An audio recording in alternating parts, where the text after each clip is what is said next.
ريال مدريد يجهز حفلا أسطوريا لاستقبال نجمه.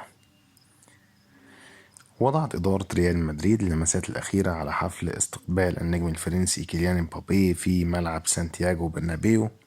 وكان ريال مدريد قد أعلن في يوم 3 يونيو عن التعاقد مع امبابي بعقد مدته 5 سنوات بحيث ينتهي في يونيو 2029، بداية خيالية لحقبة امبابي في ريال مدريد.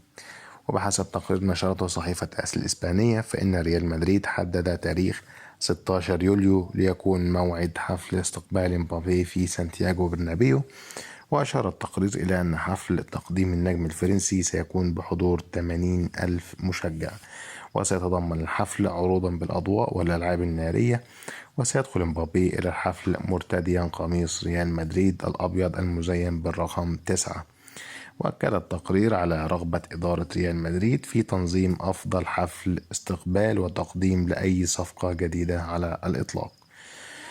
ويأتي ذلك في ظل رغبة النادي في أن يرى امبابي أهمية انتقاله لريال مدريد منذ اليوم الأول.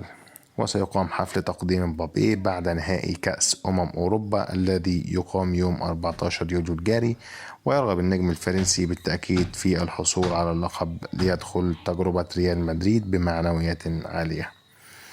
طبعا كده جمهور ريال مدريد منتظر بفارغ الصبر تقديم نجمه ريال مدريد، وشكله كده هيكون حفل ضخم جدا جدا بيجهز له ريال مدريد في ملعب سانتياغو برنابيو.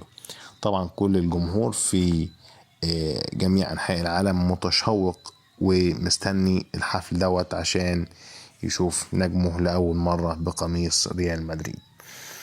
كده انتهى الفيديو بتاعنا. لو عجبكم الفيديو اشتركوا في القناة وفعلوا الجرس عشان توصل لكم كل فيديوهاتنا أول بأول، واعملوا لايك عشان ده بيدعمنا وبيخلينا ننتشر أكتر.